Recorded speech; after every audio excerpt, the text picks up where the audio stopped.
and 10. Burrow over the middle, leaping grab. Andre Iosivas with his first catch. Panthers 3 for 4 on third. They bring pressure. Dalton had the ball hit as he threw, and it's intercepted. Von Bell with the pick and room to run.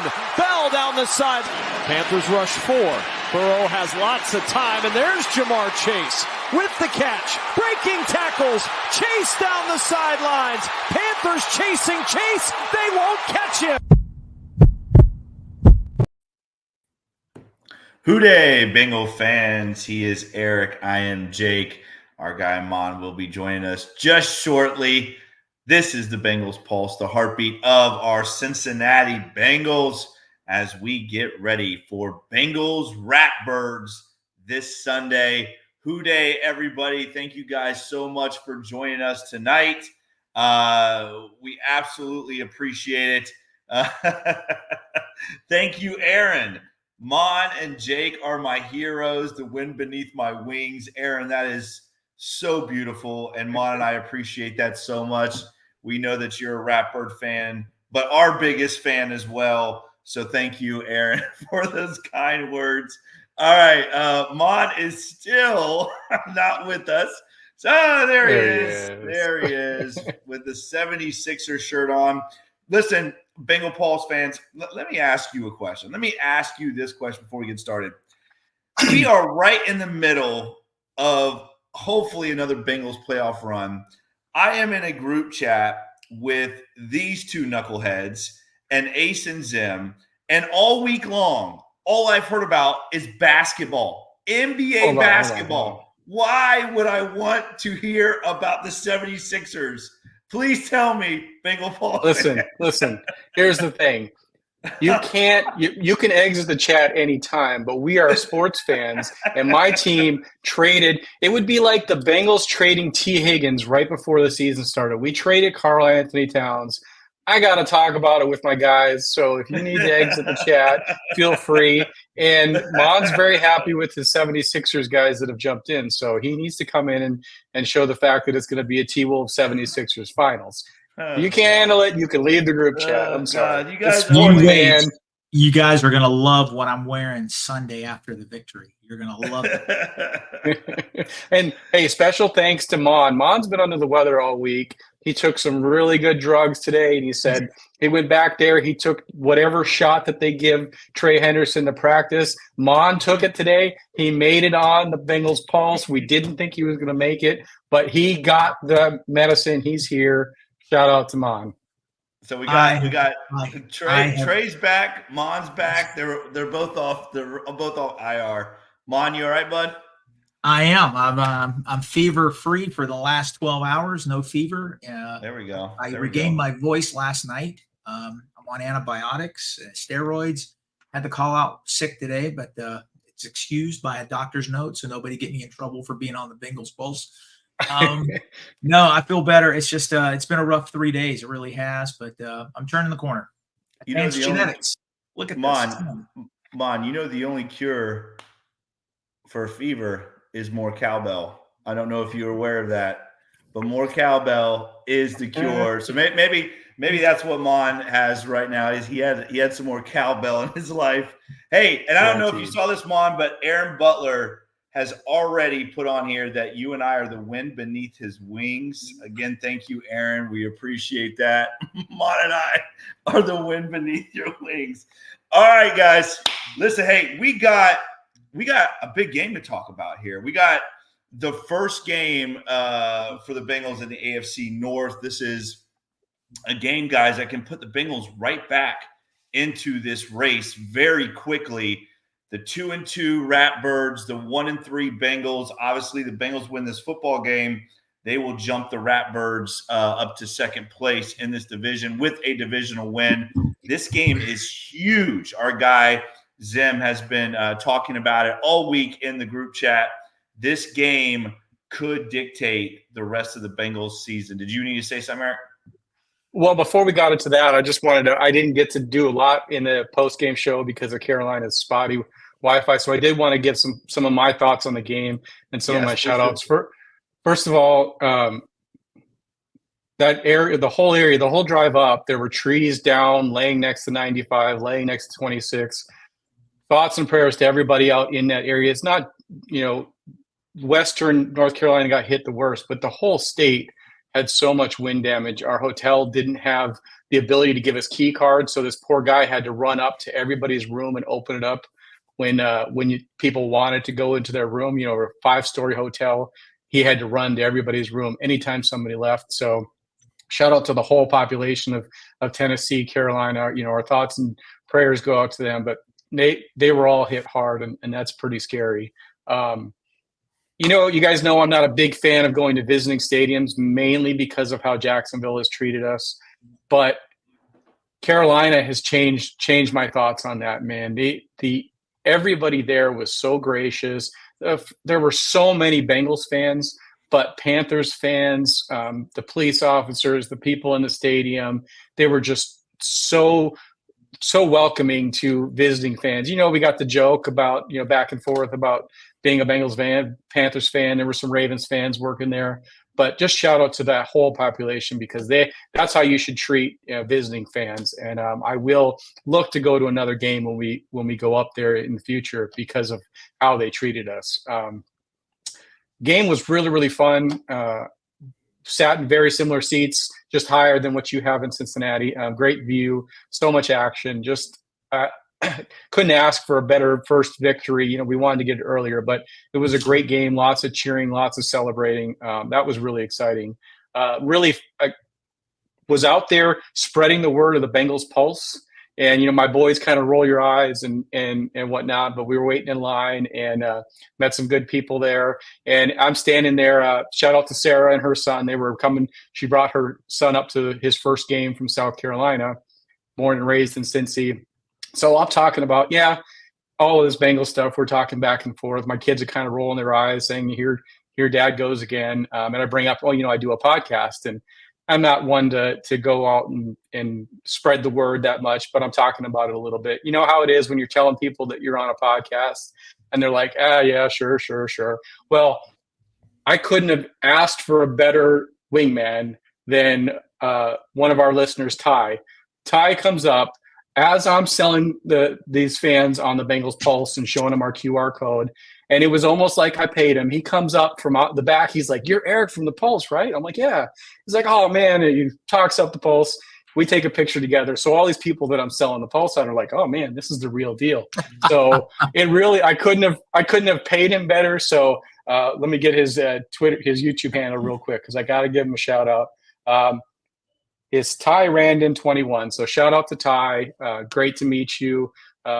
Maybe we get to talk more the next game, but shout out to Ty, shout out to Sarah and her son, and all the Bengals fans were there. Zach Taylor talked about this. I was going to bring it up, but Zach beat me to it.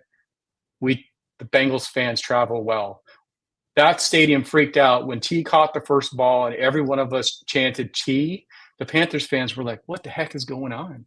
There were so many Bengals fans there. It was awesome to hear T chants and to hear on their third downs, their fans cheering because they don't know what to do, and our fans cheering so Andy Dalton couldn't hear. So couldn't ask for better experience. Great to bring the victory home.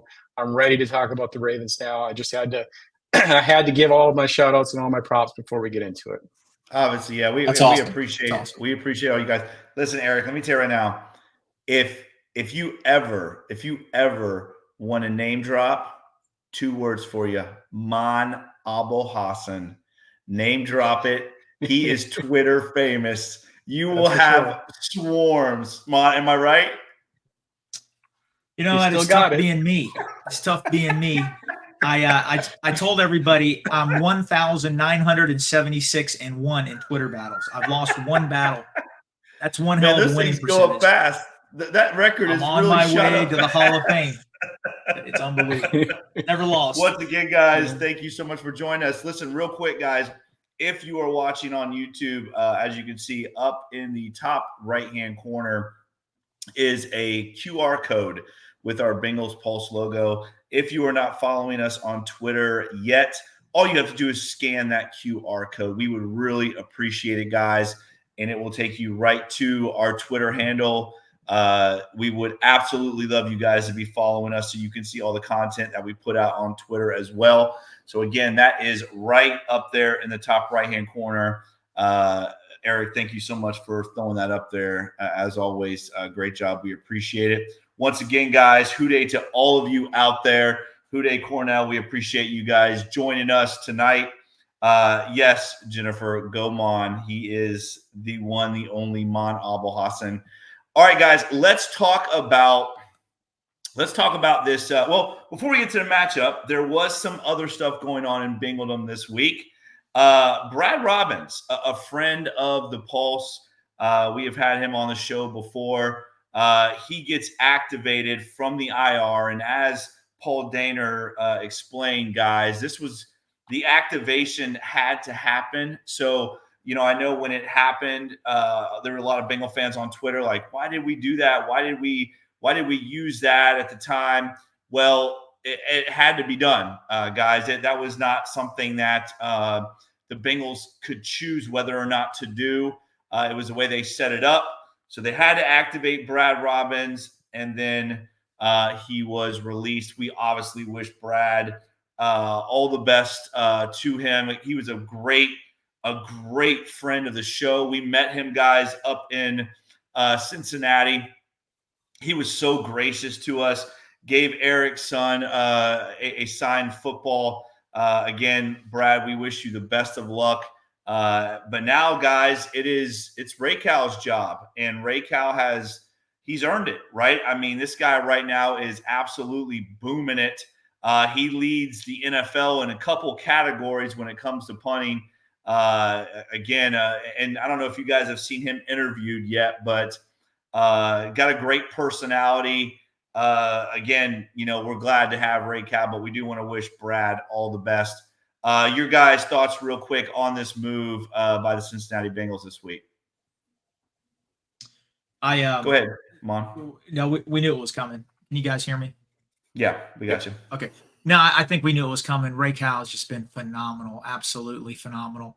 He needs one more punt to actually qualify for the league lead. It's a historic pace. If he keeps this pace, it'd be like the all-time NFL record for punting statistics. His leg is just phenomenal. Getting back to Brad, I feel bad for him. He was a draft pick, classy guy. I know Bengal fans can be really tough on Twitter. We, sometimes say emotional, stupid things, and some were pretty nasty towards him. And we need to keep it classy. He was a good guy. Yeah. I'll never forget the way he treated us in Cincinnati when we saw him. He was phenomenal, and he's just so generous and spent about an hour talking to us. Just a wonderful guy. I wish him the best. He's going to find a roster spot in the NFL. And his sister went on social media and was sticking up for him after some of these ridiculous comments. And good for her. And I wish him the best. And I think we got a great punter in Ray Cal.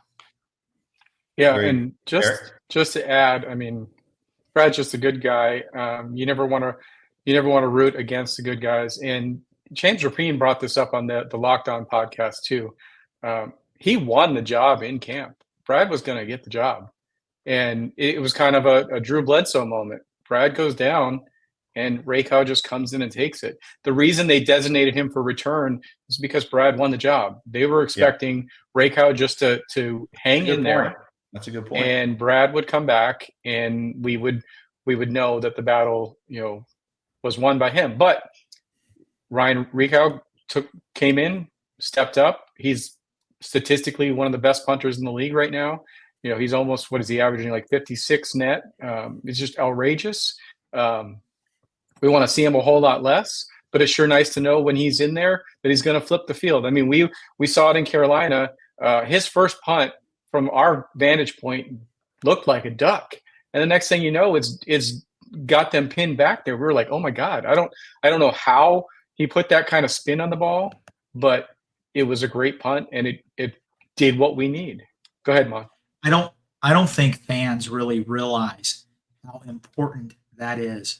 If you can get 10 to 15 more net yards, if you can, instead of a team getting the ball at the 30 and you pin them at the 15, that's huge. That helps your defense out so much, and that could lead to a punting situation where you get the ball back. you're right. He did that last week 2 or 3 times. I mean, that ball just shoots off his leg. Even the announcers are like, wow, look at this. And 60, 70-yard punts where Andy Dalton had to start inside the 10-yard line. Yeah. And it's just phenomenal. It's good to see. Maybe he needs a little more seasoning when it comes to the finesse punting, but we can live with it. And I'm excited about him, and we'll see how it goes. I'd argue that we should never finesse punt again. If we got Joe Burrow and we're within 55 yards of the end zone, you should never see Ryan Rico out there again. We should always be going for it. We don't need a 52-yard punt. What is that going to get us? Let's go for it. Well, we got some. Go ahead. Go ahead.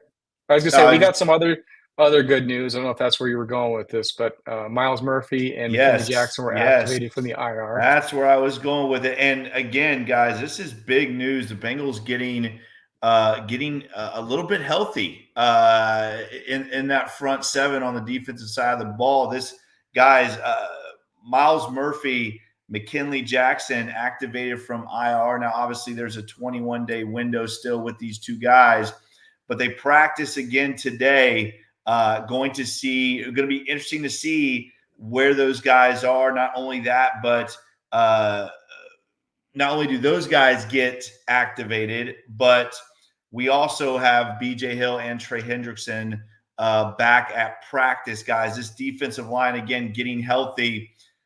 What are your thoughts on Murphy and Jackson, Mon? What do these two guys bring to the table if they're able to play this Sunday against the Ratbirds?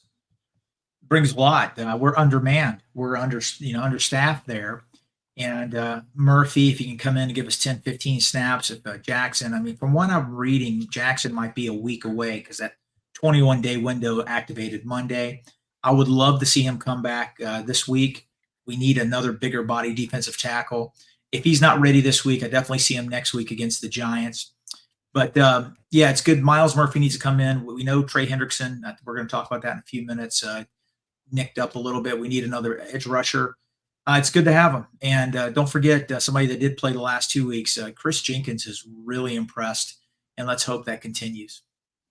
Well, and KJ Henry obviously gets picked up by the Cowboys off the Bengals practice squad. A guy that, we were in our group chat are like, why is this guy not on the field? And obviously the Cowboys swoop in and get him after they have some injuries on their defensive line as well. Again, we obviously wish KJ the best, but I think maybe the reason why KJ Henry was not signed to the active roster is because Miles Murphy is probably back now. I mean, I would think he is ready to go, or the Bengals would not have allowed that situation to happen. And I agree with you. I think McKinley Jackson probably still a week away, but the Bengals do get some help on that edge. And again, with Miles Murphy, this was supposed to be kind of his breakout year, right? We've stood here and for the last 4 weeks have just said, why do we not have any pass rush besides Trey Hendrickson? And Miles Murphy was supposed to be that. Now, hopefully, Trey Hendrickson gets a little help from the other side of that defensive line in Miles Murphy. But I'm excited about seeing Miles. I think he was one of those guys last year that progressively got better throughout the season, and really those last couple games kind of did his thing. So I'm excited to see what Miles Murphy brings to the table. Eric, what are your thoughts? Yeah, and not just in the pass rush. I mean, we know he's a good pass rusher, but a lot of the unsung plays that we saw last year were him chasing runners down. I think he chased a quarterback down, to get a sack when the quarterback was scrambling to get a few yards. He actually ended up sacking him behind the line of scrimmage. I think they talked about him running 19 miles an hour. I think Trags brought that up earlier today, or Jay Morrison brought that up earlier today. 19 miles an hour for a guy that big, man. If I'm a runner, I'm just going to lay down. So the ability for him to add that tracking people down on defense, it's really going to be athleticism. The stuff that Sam Hubbard has not shown in his run defense this year. If Miles Murphy can add that, then that's going to be big for us. So I'm hoping he brings that as well. And Jennifer, I'm not really sure to answer your question about Hubbard's hammy. I'm not sure where he is with that, but everybody was practicing today, including Hubbard. So guessing that it's better, guessing that, again, this Bengals line hopefully is getting healthier. Let's talk about B.J. Hill and Trey Hendrickson. Both of them are now practicing again. Sheldon Rankins still not out there. He's still on the rehab field. But what are your guys' thoughts real quick? Obviously, we know already about Trey Hendrickson and what he brings to the table. This is a game the Bengals have got to have Trey out there. But B.J. Hill, we bring a little bit more of that vet leadership in between the ends there on the defensive front. Again, I know he's really not a pass rusher per se, but still brings, again, that veteran leadership. That defensive line has been lacking here the last couple weeks. Thoughts on B.J. Hill, Mon? I'm glad he's coming back. I hope he can give us at least 20 snaps. I'm just a little concerned. Hamstrings are always nasty little injuries. The Bengals better go heavy at defensive tackle this week, bring up a practice squad player if needed, because we know what Baltimore is going to bring to the table. I want to say something about Sam Hubbard. Sam Hubbard, it's really an odd situation. He clearly said in the interview with Dave Lapham 2 weeks ago that he has a hamstring issue that's going to affect him the whole year. Basically, he's not being listed in the injury report. So, it came from his mouth. So he has a lingering hamstring issue. I love Sam Hubbard. I think he's a warrior. But the way the NFL is going, we need absolute athletes that are healthy out there. Cedric Johnson's RAS was through the roof in the draft. I know he doesn't have a lot of experience. They got to give him more snaps, especially against a team that's like the Baltimore Ravens. We have to bring in these athletes. You mentioned Miles Murphy. Miles Murphy is an athlete, so that's going to help. Trey Hendrickson, he's going to play 100%. I don't know if the stinger is going to limit him. They have to go heavy on the defensive line, because if anytime our starters need a rest, it's going to be this week. So we have to bring in guys that are capable of playing and playing well. I don't want to be negative here, but Zach Carter and Tuafele, I appreciate the effort, but it's just those guys are spot role players. When they're starting, you're in trouble. Agreed. Let's throw this out here too, real quick, because I want to give Jamar a little shout out here. I don't know if you guys know this, but on Sunday, Jamar Chase joined only 4 others that have 4,000 yards receiving and 30-plus touchdowns over their first 50 career games. Again, that was his 50th career game, over 4,000 yards, over 30 touchdowns. The other 4, Jerry Rice, Randy Moss, A.J. Green, and Odell Beckham Jr. So, again, really a really good group of receivers there. Jamar, again, we know how great Jamar is. He has been a thorn in the Ravens' side. They have got to find a way to get Jamar Chase the ball. You guys, he had a career game against the Ravens when their defense was good. And now that the defense is, still good, but not nearly what the Ravens defense normally is, what we're used to, the Bengals have got to find a way to get Jamar the ball. But we'll get into that matchup in just a second. I want to throw these numbers out here, guys, because this is going to lead into this matchup with the Ravens. Paul Dehner threw out the Bengals weekly rankings on Twitter, and I want to read these out to you guys. I want to talk about it just a second, and that can lead us into this Ravens matchup, because there's some things on here that are a little concerning when it comes to the Bengals defense. So let's start with the Bengals offense first. Again, we've talked about it on the show. The Bengals offense right now is top 5 in the NFL. It has been absolutely unstoppable. Right now, the Bengals points per drive, 3rd in the NFL. The success percentage rate, 5th in the NFL. 4th in the NFL yards per play. Explosive play, 20th in the NFL. Red zone percentage, 9th in the NFL.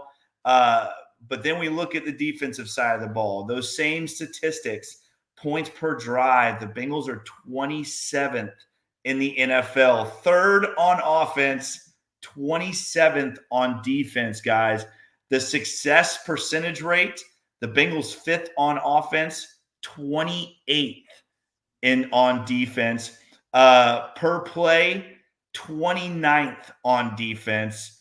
Guys, these are not good numbers when you talk about this matchup with the Baltimore Ravens.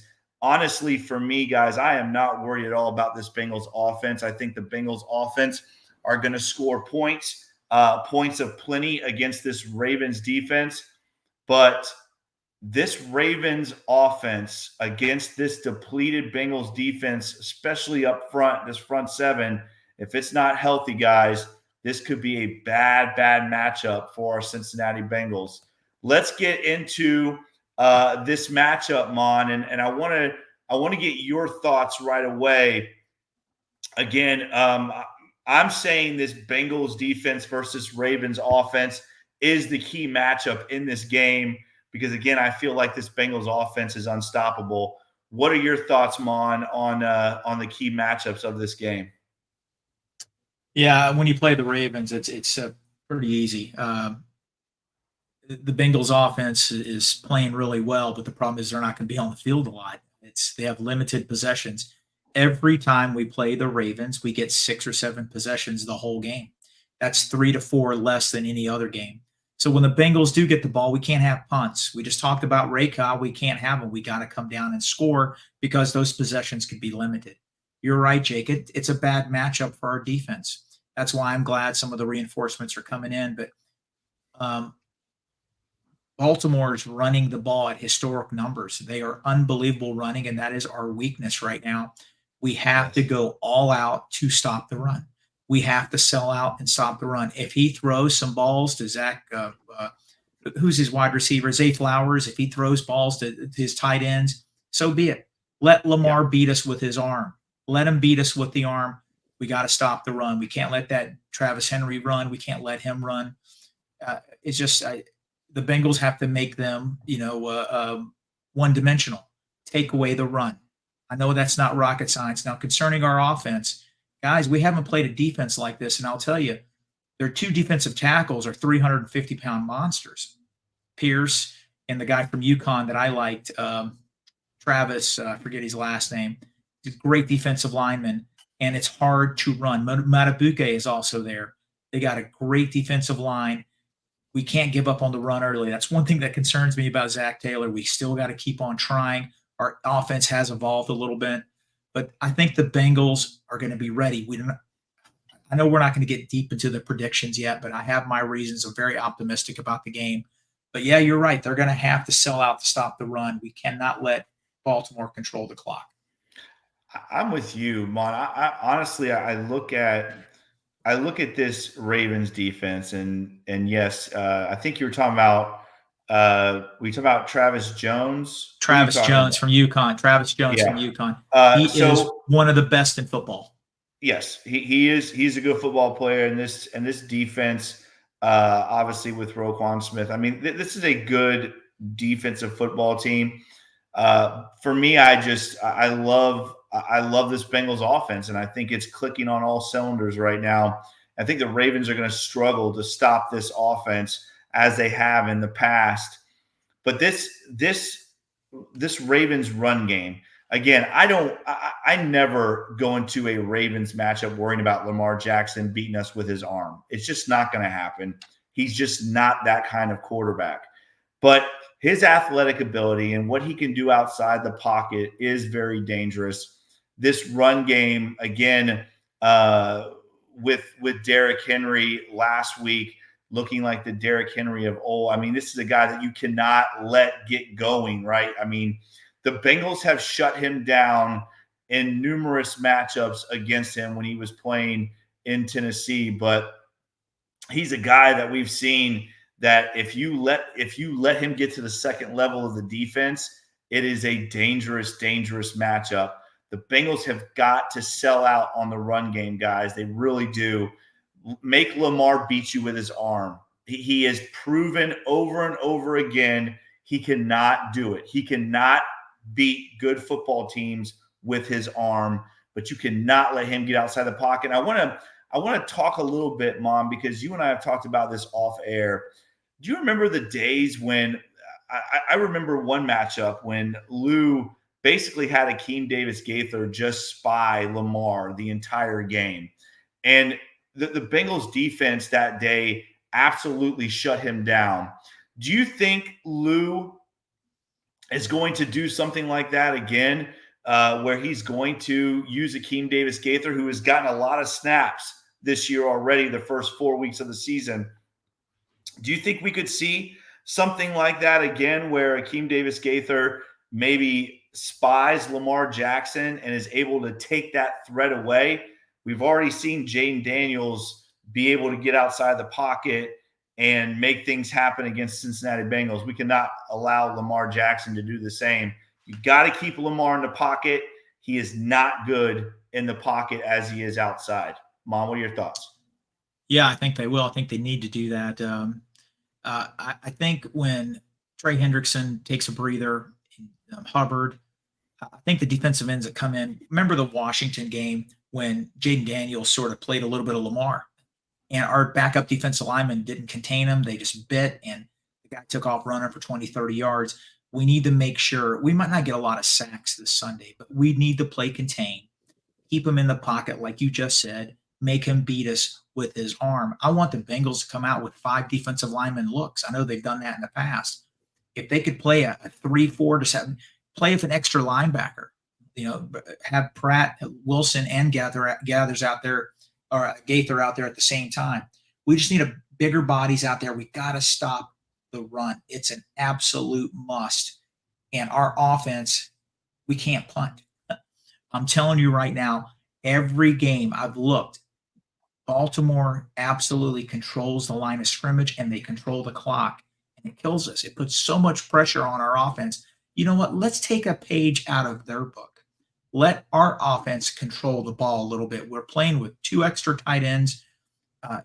Eric All stepping up, Drew Sample. Let's control the clock a little bit and make them play catch up. Let's limit them. Let's have Lamar Jackson on their bench. That might help our offense out. That's what I would like to see. So we'll see. I feel really good about this game. We're going to get into predictions in a few minutes. And I feel good about the matchup too. I will say this Ravens offensive line is not what we are used to, right? This is a Ravens offensive line that has struggled this year. And again, it's depleted. I mean, they lost 3 starters on this offensive line. So this offensive line for the Ravens is, again, not that same offensive line that we're used to seeing. But again, the Bengals have got to find a way to create issues for Lamar Jackson. And again, keep him inside the pocket. You cannot let this guy outside the pocket. He is dangerous. He is, I don't know, I would say probably top 15 quarterback in the NFL, but he is one of the best athletes in the NFL, and you cannot let him get going in the run game.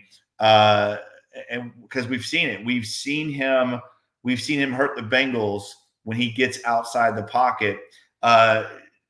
Jennifer, I think it was Jennifer that said too that they have also done that with Logan as well, Logan Wilson, where he has spied Lamar Jackson. I just think that is something that the Bengals need to get back to doing, because if you look back at those Bengal-Ravens matchups, when they do that, when they disrupt Lamar and they throw off his timing, he looks average at best. And that's what the Bengals have got. Lou has got to get back to that. Eric, you talked about it, how, Lou did a great job. He every time we face Patrick Mahomes, Lou finds a way to disrupt and throw him off of his platform and his timing, and he struggles against us. But Lou doesn't do that against the quarterbacks that can run the football and they're like a dual threat type of guy. We saw Lou go very vanilla against Washington, and Jaden Daniels lit us up. What are your thoughts on that, Eric? What do you think? Is Lou going to throw some creative defense out there, or just have guys sit back and hope that Lamar doesn't get outside the pocket? I mean, I would take I would say that it's not fully true that he doesn't scheme that quarterbacks like that. I think the Jaden Daniels thing was, we're going up against a rookie quarterback. We're not going to treat him like anything but a rookie quarterback. I don't think they game planned that right. I don't think they looked at his LSU tape to saw how explosive of a runner he was. So I think that was overlooking him. I think that we've given respect to Lamar in the past, and I think we've treated running quarterbacks like that. Haven't always seen Lamar. I mean, we'll go back to those playoff games and those stealing a wild card home playoff game where he wasn't out there because he had a sore knee. So we don't have a lot of tape on how he schemes up against Lamar. But I think that my key to victory on defense anyway, is you have to have someone spying Lamar. You have to have ADG on that spying Lamar, and then when it's a read option, he doesn't leave Lamar. Well, we saw the mistake Joseph Osai made a couple weeks ago against the Commanders. It was a read option, and he didn't even give the quarterback any respect, and Jaden Daniels walked right into the end zone. Going back to the Panthers game a little bit, we left last week. I know there was a lot of hate on some of the defense not doing as well this last week, but when we left and talked about it in our pregame, this was on Joe Burrow. We always knew it was going to be on him. We needed one stop. I mean, we got one stop in the first drive. That really kind of cemented everything. I think that you're going to give up yardage. You're going to give up scrambles to Lamar.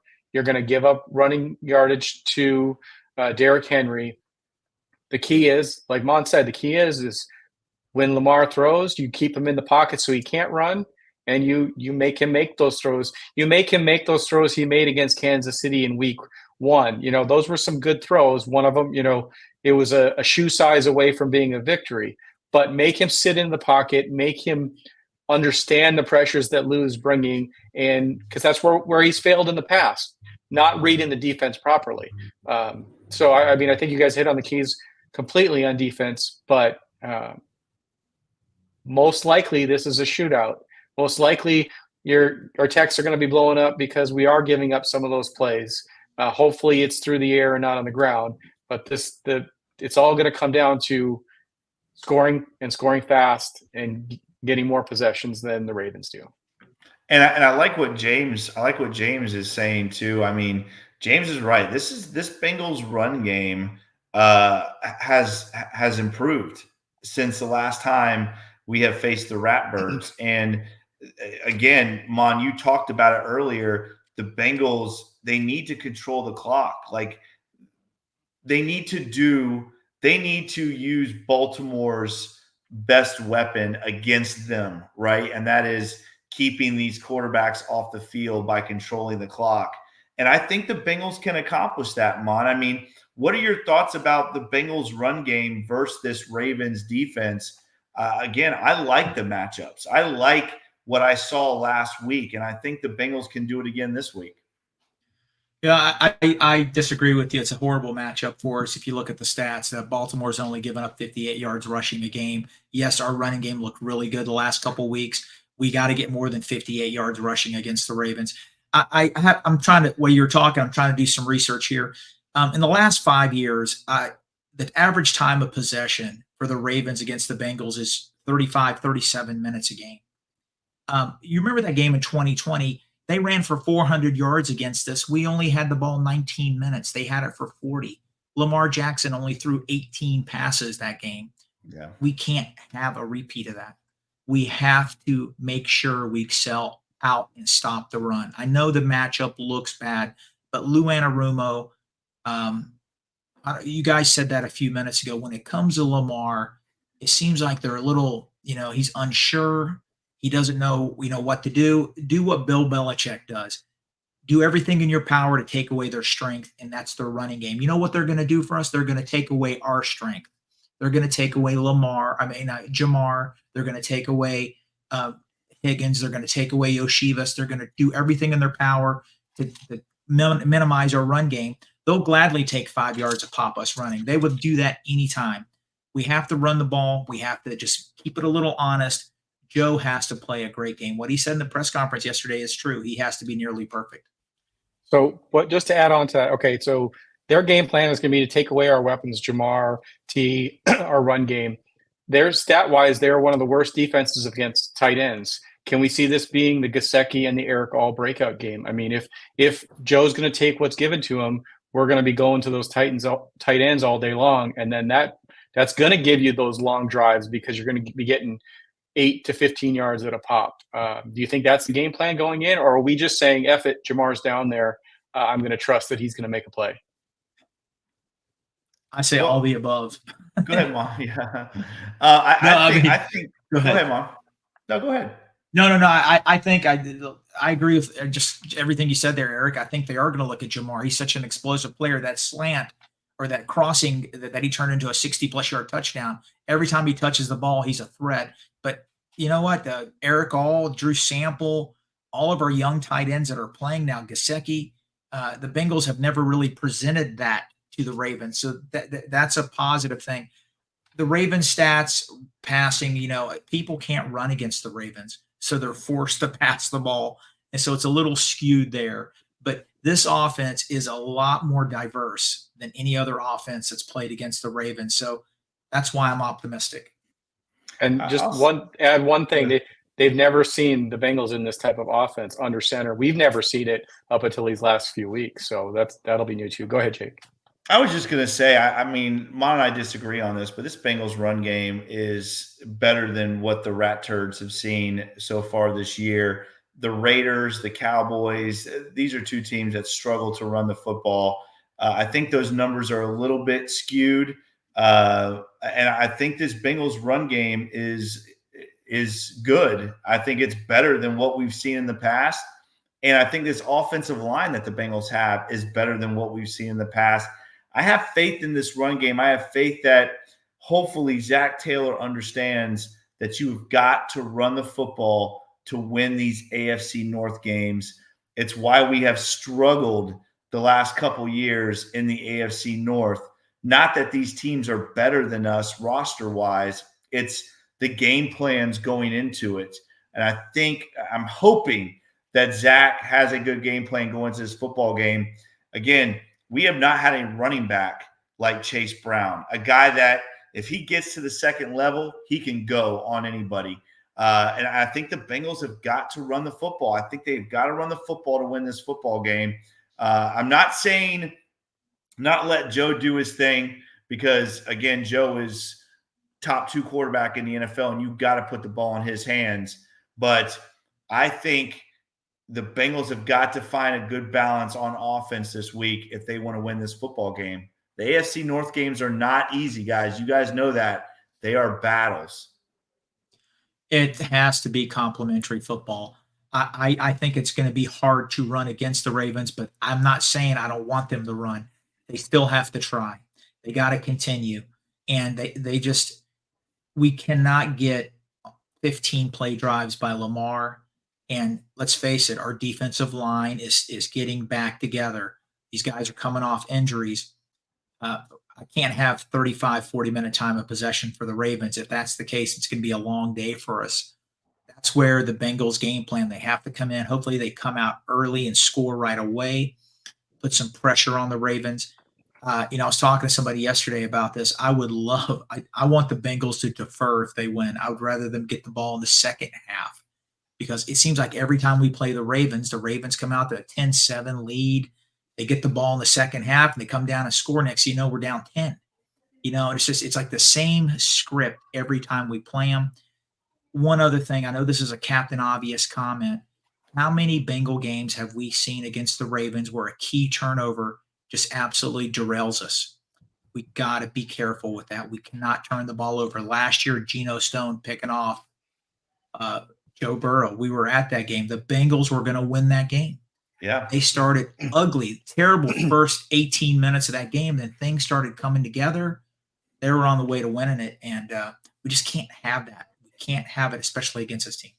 Well, I Yeah, mean, we haven't even talked about that yet. Do you I was guys gonna think say that this too, could be a Geno get right game? I don't know. I don't know if what I feel about Geno. But I was going to say, guys, before Joe Burrow got hurt last year against the Ravens, the Bengals were dominating that football game. 10-7, going in again, completely shutting down the Ravens offense. The Bengals are the better football team. It's just what are they going to do? How are they going to scheme this thing up? But I have faith in this team. I have faith in Joe Burrow. And again, when we talk about the matchups here in a couple of minutes, that's my thing. I always go with the better quarterback, and the better quarterback is Joe Burrow. And they got to, Joe Burrow's got to do his thing as well. But this Bengals team last year, they were banged up when they played him the first time. Still should have won that football game. They didn't. The Ravens won. Second time, Joe Burrow gets hurt right before halftime. Bengals dominating that football game, completely shut Lamar down.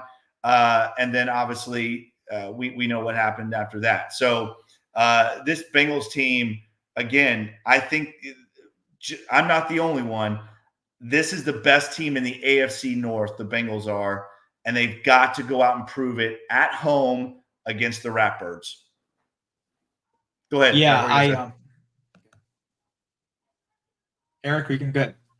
No, I was just getting ready to transition us to the North predictions, and we'll come back and get. Yeah, I just want to say, I'm not going to say the Bengals are best at this, right? I just want them to win Sunday. I just want them to win. They haven't played their best football, and I want team wins. I just don't want to talk about platitudes from individual things because that doesn't get us anything. We just got to win. Yeah, we got to start stacking wins. I mean, we are where we're at. We said this last week, and we'll say it this week. It's often the most desperate team that wins.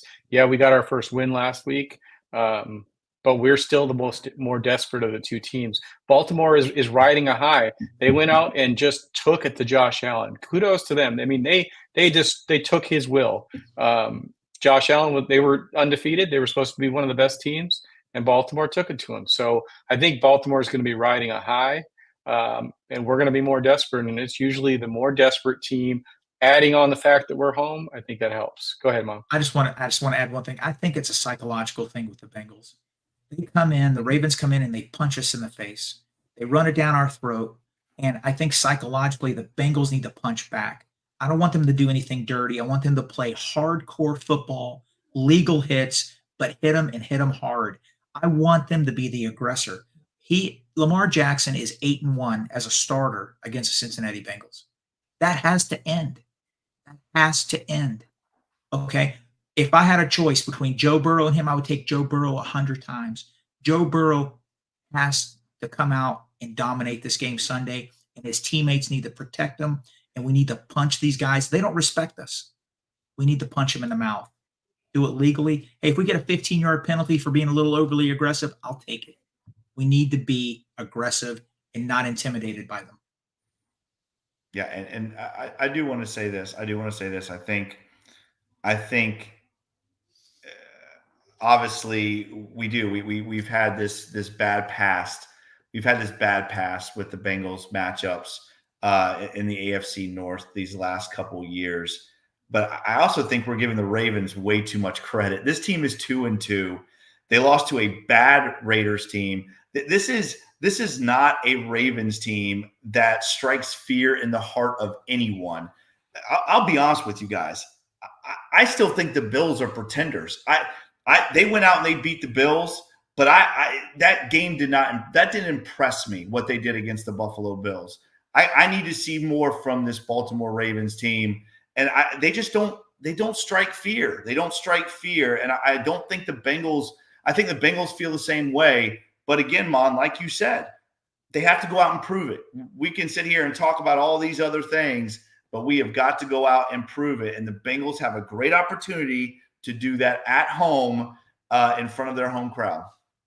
Jake, you just said something that's so true, and I agree 100% about that game Sunday night. The Bills aren't. They're not. They're not made for the AFC North. The No. Bills are not made for the AFC North. And I want to say something else here. This is not sour grapes, but Warren Sharp comes out with his analytics, his book every year, costs $35. I subscribe to it. It's amazing. He has like a 20-page breakdown for every team. The Baltimore Ravens, 2 years in a row, no NFL team gets more prime time home games than the Baltimore Ravens. There's no other team in football that gets more than them. Playing in Baltimore in prime time is a tough thing to do because Baltimore is a good football team and they're hard to beat in prime time at home. We got to play them on a short week Thursday night. That's 3 years in a row. The Bengals have to go on a short week and play in Baltimore. We're down 7 points before the game starts. And the NFL always looks out for these guys. So, of course, they got their hard matchup, the Bills, at home, and they dominated them. Well, I don't know. and again, I want to go back to this. I want to go back to this really quick because, again, the Ravens haven't done anything yet. They really haven't, guys. They beat the Jacksonville Jaguars. I'm talking about the Buffalo Bills. So we're talking about what the Bills did against what the Ravens did against the Bills on Sunday night. It really wasn't that impressive, guys. The Bills wins are against the Jaguars, who are the worst team in football, absolutely the worst team in football. The Miami Dolphins, week 2, where they played what's his name, Scott Thompson, or I don't even know what his name is, Skylar Thompson. The Dolphins are the second worst team in the NFL, and then they barely beat the Arizona Cardinals. This Bills team, I'm telling you, I'm gonna throw it out there. They're not that good. They got exposed. So I think it's crazy for anyone to be worried about this Ravens football team because they have not done anything yet. They haven't. They have not. They're 2-2. And they've lost to a bad team just like we've lost to a bad team. And they beat up on a team that's not very good, just like we did. So, again, I think this matchup is it's going to be fun. I do. I don't think this is going to be a game that is not going to be a battle. It always is a battle. So, it's going to be, Mon, you said it perfectly earlier, who makes the least amount of mistakes. The Bengals, unfortunately, they have been known to make a couple more than the Ratbirds. This changes this Sunday, I have a feeling. Yeah, we'll see. It's going to be interesting. I'm excited about the game, man. I got this energy, a nervous energy about it. But go ahead, Eric. Let's get going. Yeah, we'll get to the predictions here. Just my final thought. Yeah, it's 4 games in. We don't know who anybody is, but you have to go back historically, psychologically. They've had our number. Things have gone wrong against them. You know, the bully that's always taking your lunch money, eventually you got to stand up and punch him in the face. And the Bengals have to do that now. Or if they don't, their season could be over. So time to stand up and show everybody that they are who we say they are.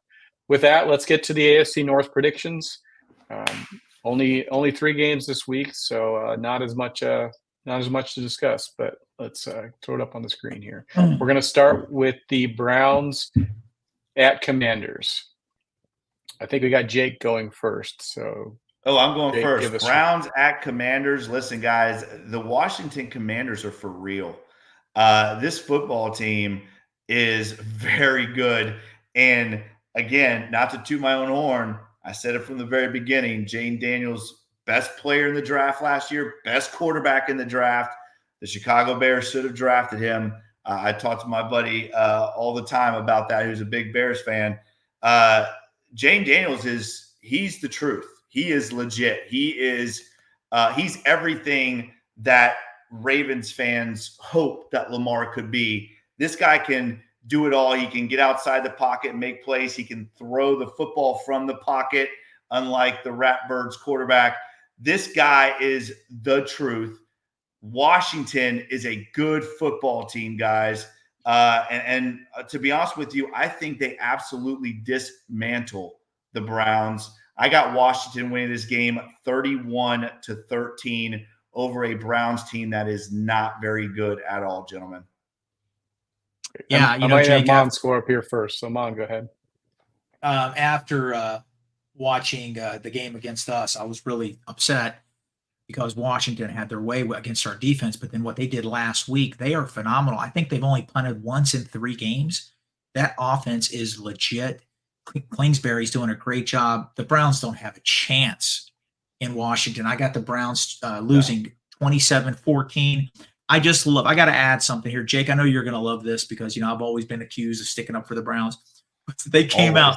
They have the highest paid offense in football. Highest paid offense in football, and they're ranked last. And I love these Twitter Browns GMs that come on. Jack something. He knows the salary cap. He's got his podcast. Hey, man, enjoy it. Enjoy it. You got the worst offense in football, but you got the highest paid offensive players. Enjoy it.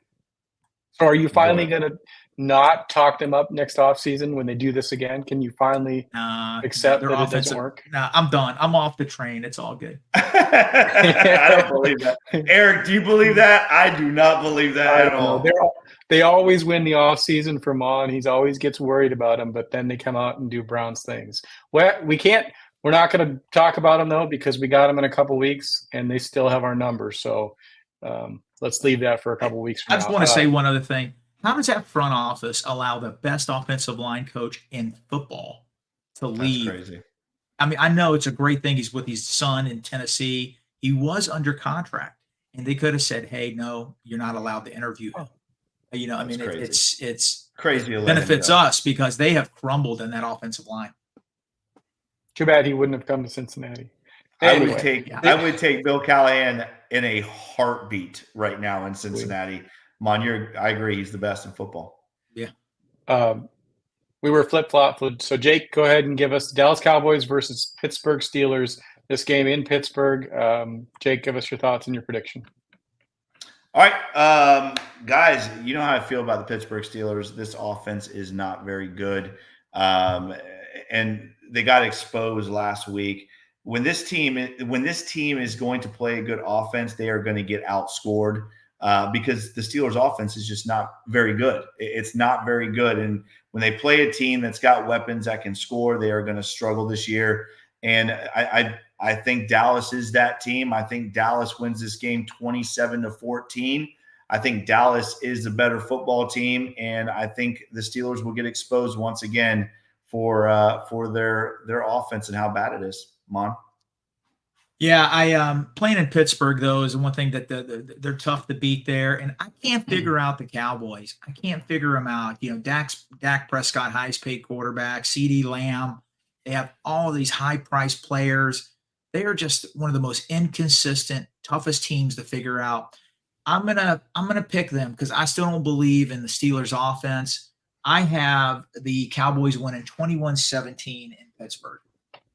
What are your thoughts on the Steelers this year? Just seem to get the breaks. I mean, Dallas's defense is decimated. They signed KJ Henry because they've lost so many.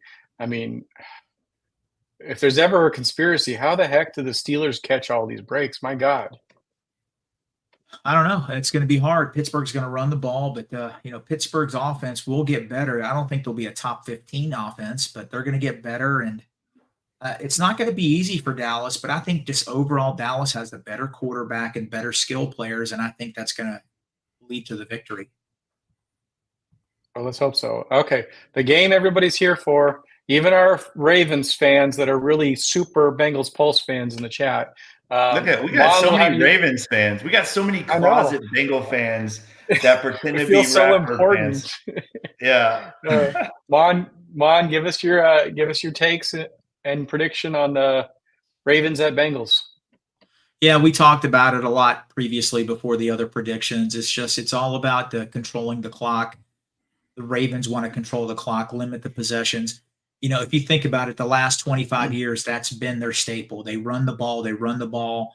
And you know how their defense, they have great defensive players, but your defense gets great stats when the offense for the other team sits on the bench. They want Joe Burrow on the bench. They want Jamar Chase on the bench. They want T. Higgins on the bench. Zach Taylor, your offensive staff, you have to move the ball, keep your offense out there, help your undermanned defense, and play complementary football. I think it's going to happen. The Bengals are 0-2 at Paycor. They're not going to go 0-3. not trying to be a homer. I'm really feeling this. The Bengals will not lose 3 in a row at Paycor. The fans, you have to bring it Sunday. You have to bring it Cincinnati 28-21 over the Ravens. I like it. I like it. Listen, guys, first of all, I want to agree with you, Mon, 100%. The Bengals do not go 0-3 at Paycor. This is a game the Bengals know not only do they need it this year, but they need it. They need to win this football game. Again, I think Joe has a chip on his shoulder when it comes to the Ratbirds because he knows he's a better quarterback than Lamar Jackson. He's outplayed Lamar Jackson in big games in the playoffs and all those other things. But he needs to win a head-to-head matchup. And again, there's a lot of things that go into that, the Bengals defense. And let's not forget that 2 of Lamar's wins were against a Bengals team that had Joe Burrow and nobody else. I'm talking about bad Bengals teams in the past. This is a different Bengals team. This is a Bengals offense that is top 5, top 8 in the NFL. Joe Burrow, obviously, again, when I look at these matchups, I look at quarterbacks right away. And to me, Joe Burrow is the better quarterback. I'm not saying he's a better overall athlete or anything like that. Again, Lamar Jackson has a different part of his game than Joe Burrow does. But when you talk about quarterback play, Joe Burrow is head over heels better than Lamar Jackson. He's proven it in big games. Again, whatever the case may be, I really feel like this is going to be another big Joe Burrow game against the Ravens, kind of like we saw a couple years ago, that 525-yard performance that he had against the Ratbirds.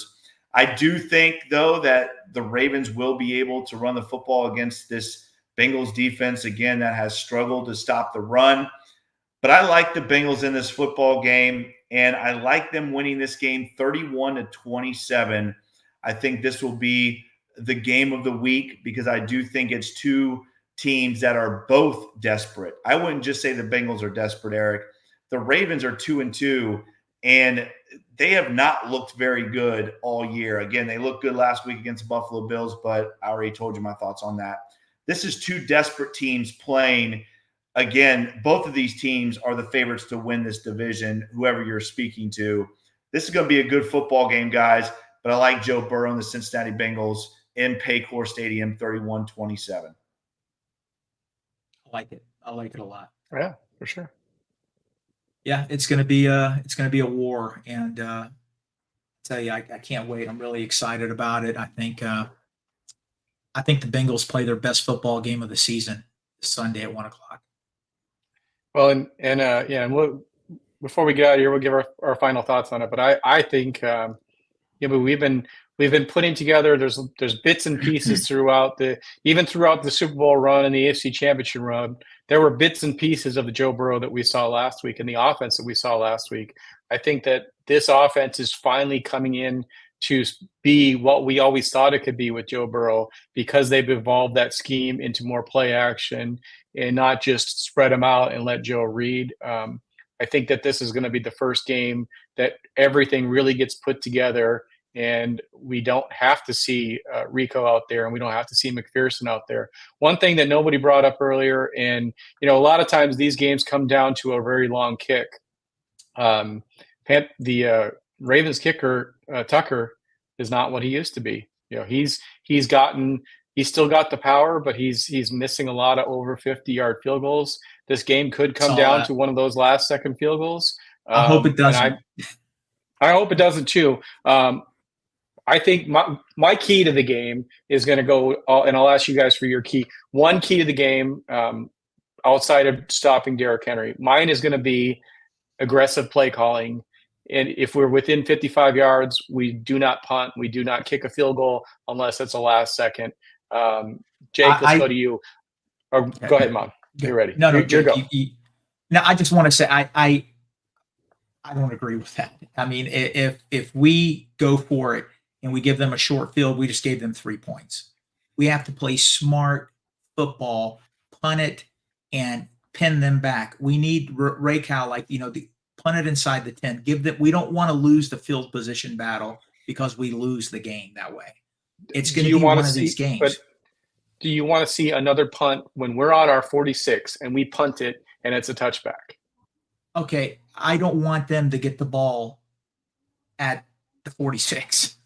I don't want that because they need 10, 15 yards for a very makeable field goal for their kicker. We're forfeiting 3 points. Now, listen, there's times in the game where we might only get one more possession, 6 minutes remaining in the fourth or something like that. We're going to go for it. I get it. But I don't want to do that in the first quarter. I mean, I know I'm jumping around here. Remember in the Super Bowl, we went for it 4th and 1 at the 49, didn't get it, and the Rams came down and scored. It's just optimal field position. Field position is so important, especially against the Ravens. To me, I don't think that this defense has proved that they can stop anybody. We had some good play last week, but they have not proved that they can stop a Derrick Henry or Lamar Jackson. So what's the point? Let's go and try and get the first down. If you give it to them on the 45 versus giving them to them on the 20, if you can't stop them, all you're going to do is they're going to have a much longer drive. I just think you got to be aggressive. Jake, what do you think? Well, again, I think this Bengals offense is going to go up and down the field on this Ravens defense. I really do. I think this Bengals offense is so much better than what the Ravens are used to seeing, and better than what they've seen this year so far. They haven't seen an offense like what the Bengals bring to the table. But for me, the key thing to this game is make Lamar Jackson beat you with his arm. Make him beat you with his arm. Lamar Jackson has proven over and over and over again he cannot do it. He cannot beat good teams with his arm. Keep Lamar Jackson in the pocket. Don't let him get outside the pocket and create things that aren't there. Keep him in the pocket and make him beat you with his arm. He has proven time and time again he is not that guy when it comes to being in the pocket, making reads, going through his progression, making those hard, tough throws.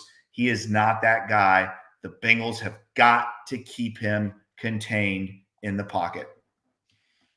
Jake, I agree 100%. That's the key to the game. If they rush 4 and just, integrity, just make sure he stays in the pocket. I see them playing with 3 linebackers, dropping 2 back to help the defensive backs, 1 guy being a spy right there. They're going to cover all the pass lanes. You know what they're going to do? They're going to hope they get a tip pass, something, and they get a turnover. They would rather give up a 20-yard pass here and there instead of 17, 20-yard runs. They need to sell out and make sure they stop the run, play with bigger packages, an extra linebacker. The Bengals need to have the ball 29, 30, 31 minutes. If that happens, we win the game. Well, I'll tell you what else happens. We win the game if we get playoff Lamar Jackson.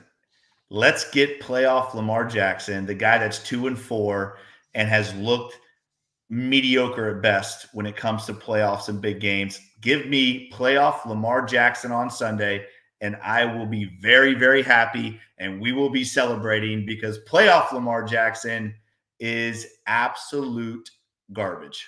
Give me playoff. Lou, I'm going to play the athletes. Play the athletes, Lou. Bring them in. We need athletic people on defense for this game. We talk so much about defense, so much defense, so much defense. And that, to me, that's all talking about how Lamar loses the game. Give me playoff Joe Burrow. Give me Joe Burrow from the last 2 weeks. And I don't care what Lamar does. We're going to score more points. Joe Burrow, we trust. Until this defense steps up, this is all about Joe Burrow this year. He has to have an MVP season if our defense is going to play like that. So I'm going to continue to say, as long as we got 9, just like Zim says, as long as we got 9, we're going to win this game because he's playing lights out. You can hammer home the defense all you want. All the defense needs to do is give us one stop where they don't get a field goal, 1 punt, 1 turnover, and 9 will take advantage of it, and that's all we need to worry about. Playoff Joe Burrow is what we need. I think Zim mentioned it. I think it was him. They talked about the Ravens, how they're blitzing, league leaders in blitzing on 3rd down. Joe, they're coming at you on 3rd down. You know what? Make them pay for it. Make them pay for it one time. They won't blitz anymore, or they'll blitz much less. Make them Joe pay for loves it. to be blitzed. Zach Taylor, if you want to be called one of the best offensive minds in football, you and Pitcher and Riscotti from Minnesota, you better have a game plan. You better play complimentary football. And daggone it, Bengals, I hope you watch this show. You need to come out and punch them in the face. These guys, they don't respect us. The Ravens do not respect the Cincinnati Bengals. They don't. They laugh at us. And you know what? They better come out and win this game at Paycor. This is a must-win to me. Not obviously for the win, but psychologically, this team needs to get their swagger back. Beat these guys at Paycor. Enough is enough. Agreed. And I agree with Jennifer. Throw to the tight ends, Bengals. Throw to the tight ends. We have not had a tight end group like this in a long time in Cincinnati. You've got to attack these guys between the hashes. All right, guys, that is another edition of the Bengals Pulse. As always, if you like this podcast, make sure you like, share, and subscribe to this podcast. Make sure you check us out on all the awesome podcast platforms, Apple, Stitcher, Spotify. As always, guys, if you like this podcast, make sure you give us that 5-star review. We very much appreciate that. Guys, again, at the top right-hand corner, that QR code, use it. Follow us on Twitter at Bengals_Pulse9. On Instagram, the same without the at, Bengals_Pulse9. All you got to do is scan that QR code. It'll take you right to us on Twitter. Follow Mon on Twitter at The Fire Mon. Follow me on Twitter at Coach Jake Owens9. Follow Eric on Twitter at eFlash with 2 H's 88. Follow Cincinnati Podcast Network on Twitter at Cincinnati Pod.